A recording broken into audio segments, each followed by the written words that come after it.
stability. The terrifying part was never the storage itself. It was the edge of the space. As long as anything became trapped between those edges, whether flesh, bone, or steel, the laws of space itself would cut it apart instantly. This wasn't a normal attack. It didn't follow physics. It didn't care about defense. It completely ignored differences in strength. This was an absolute severing at the level of laws themselves. A tier 2 beast with a skull harder than metal? It was still sliced cleanly in half. If that was the case, then fire abilities, body hardening abilities, or even bodies tougher than steel, none of them would matter as long as they couldn't resist the laws of space. The ability the entire world called useless had finally revealed its true fangs. As I stared at the wolf's head floating inside my storage space, the corner of my lips slowly rose upward. In the end, I couldn't suppress the overwhelming joy of surviving death itself, and a low, almost insane laugh escaped my mouth.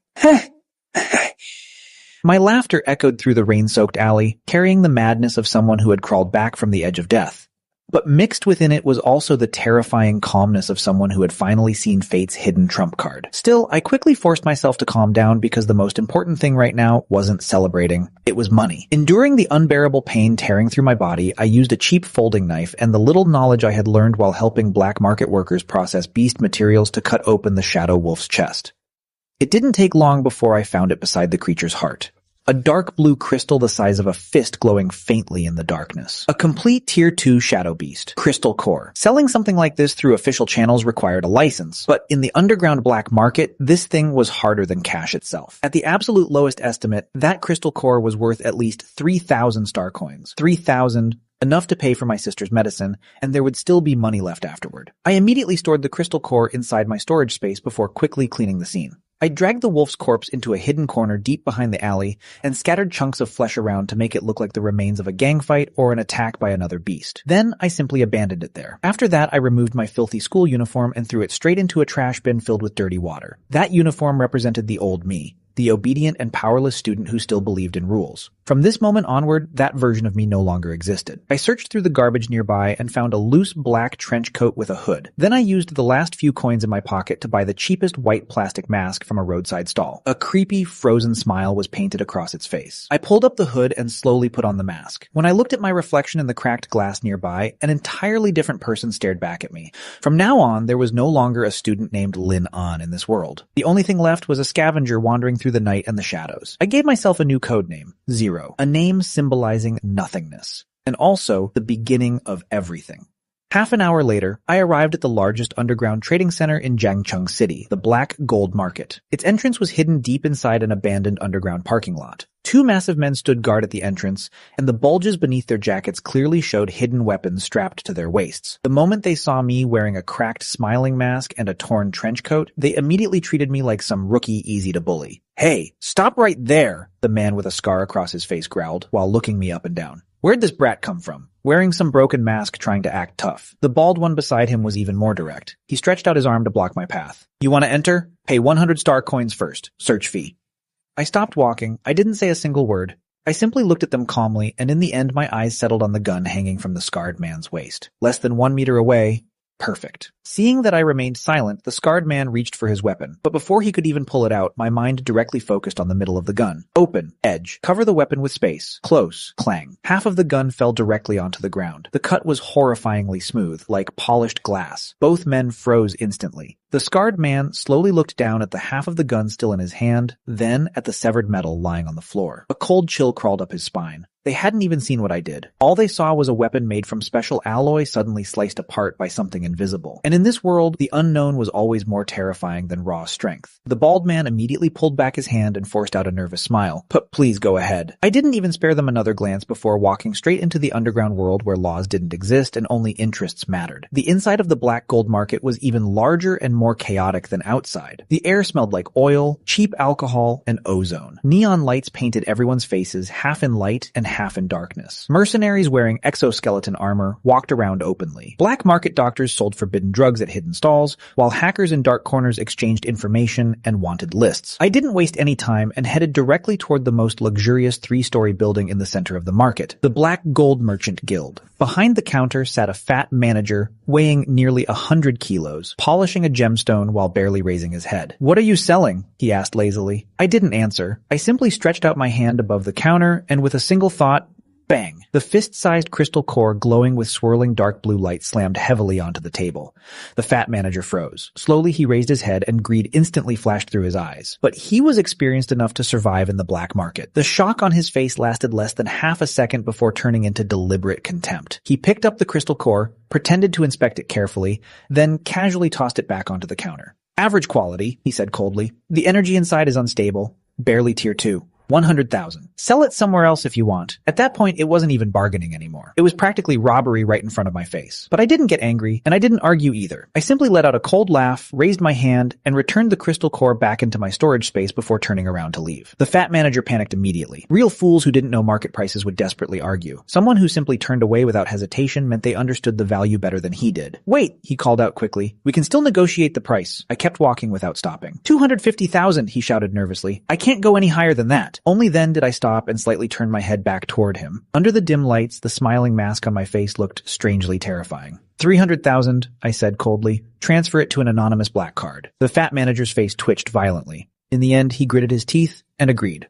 The transaction was fast. A black metal card without any markings was pushed toward me across the counter. I picked it up, turned around, and walked away.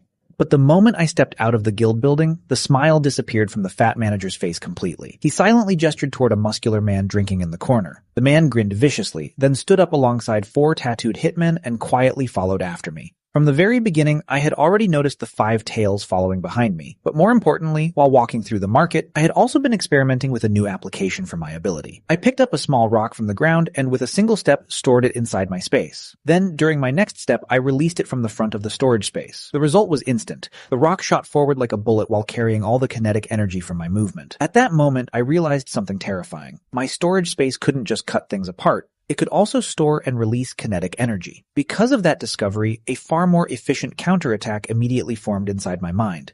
I deliberately led the 5 men through countless winding alleys of the black market before finally entering an abandoned underground parking structure. It was dark, isolated, empty, and completely free of surveillance cameras. The perfect place to settle things. And just as expected, the moment I stopped walking, the 5 men instantly surrounded me from different directions, blocking every possible escape route. Their muscular leader held a heavy alloy machete in his hand, and the mocking look on his face resembled a cat playing with a trapped rat. Kid, he sneered, you sure can run. He slowly pointed the blade at me. Leave the card and hand over everything you own. We're in a pretty good mood today. Maybe we'll even let you die without too much pain. Slowly, I turned around. Under the flickering lights, the white smiling mask on my face looked eerie and unnatural. I didn't get angry. I didn't threaten them either. I simply asked in a calm, emotionless voice, how much are your heads worth?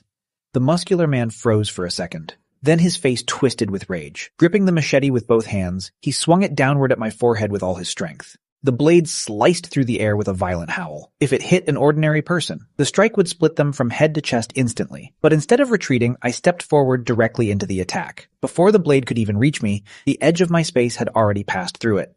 In an instant, the sharp front half of the machete vanished completely, along with part of the man's hand. Because his attack suddenly lost its target, his entire body stumbled forward violently, and I immediately seized the opening to close the distance. Less than 1 meter. Space, open. Edge, cover the neck. Space, close. Thump. The savagery and fury on the man's face froze instantly. His head disappeared together with the tattoo around his neck. In the next second, a fountain of blood exploded upward from the severed stump. His headless body remained frozen in a forward-leaning posture for a brief second before collapsing heavily onto the ground. The entire parking lot fell silent. The remaining 4 men froze completely, and the arrogant smiles on their faces instantly vanished. All that remained was pure terror. They didn't even understand what I had done. All they saw was the head of a living man suddenly disappear without warning. Finally, one of them screamed like he had lost his mind. Ghost! The remaining 4 immediately turned around and tried to run, but there was no way I could let any of them leave alive. With a single step, my entire body moved like a ghost gliding across the ground. I chased the nearest man first. He didn't even have time to turn around. He only felt a cold sensation touch his neck, and in the next second, his consciousness vanished forever. The second man fell. The third fell. The fourth fell. The fifth fell. There were no flashy movements, no wasted actions. Every kill was simple, clean, and lethal. A close-range attack followed by absolute death. The entire process lasted only a few seconds. When it was over, 5 corpses were left scattered across the underground parking lot while blood rapidly spread over the floor like a fresh painting of hell itself. And I stood quietly at the center of it all. Yet despite the massacre, my black trench coat remained spotless without even a single drop of blood. I slowly crouched down and calmly searched their bodies one by one. A few minutes later, I stood back up. The harvest wasn't bad. Several bundles of cash totaling more than 30,000 star coins. and a beautifully crafted military alloy dagger. I stored both the money and the dagger inside my space before touching the black card hidden in my inner pocket. 300,000 from the crystal core, plus another 30,000. Enough. Finally, enough. Behind the eerie, smiling mask, my gaze seemed to pierce through the endless darkness itself until I could see the pale little face lying alone inside the ICU. For the first time in a very long while, the cold deadness in my eyes finally carried a trace of warmth. Linship, Big Brother finally has the money to save you. After quietly whispering those words, I carefully returned the black card into the innermost pocket near my chest. Then I turned around and left the blood-soaked parking lot behind, disappearing once again into the heart of the darkness. Less than 5 minutes after I left, hurried footsteps suddenly echoed throughout the parking structure. The fat manager from the Black Gold Merchant Guild arrived with over 10 armed guards carrying energy guns and radiating dangerous auras. "Where is he? Damn it!" the fat manager roared angrily while panting heavily. 5 against 1 and he still escaped? When I catch that brat, I'll personally— His furious curse stopped instantly the moment he saw the scene in front of him. The fat on his face trembled violently. His tiny eyes widened so much they were almost bloodshot. 5 corpses. 5 headless corpses. His strongest men were lying in pools of blood like discarded trash. The leader, the man who had awakened a skin-hardening ability, was collapsed face first in the center of the carnage. The cut across his neck was so perfectly smooth it looked polished like a mirror. A horrifying chill instantly crawled from the fat manager's spine all the way to the top of his skull. His legs suddenly gave out beneath him, and he collapsed into the cold, sticky blood on the floor. His lips trembled uncontrollably while his teeth chattered in fear. This, he stuttered while pointing shakily at the perfectly severed neck. "This cut. No burns, no tearing. This is space cutting." His voice carried endless terror, almost like he was about to cry. To manipulate the laws of space with this level of precision, with this horrifying level of control, the user would need to be at least peak B class, maybe even an A-rank space-type powerhouse. The fat manager's mind completely exploded into chaos. He couldn't even think straight anymore. What kind of monster had he just tried to rob? Since when did a god of death like this appear inside Jiang City? By the time I left the black market, the rain had already stopped, and the night had grown deep and silent. First, I stored Zero's identity inside my storage space. The black trench coat, the smiling mask, and the stained military dagger. Then I changed back into the old school uniform I had pulled from the trash and cleaned earlier. I carried the same faded bag on my shoulder, and once again looked like nothing more than a skinny, ordinary student from a poor family. Even the clothes could be changed back. But the eyes could never return to what they once were. Follow, like, comment, and share for part 3.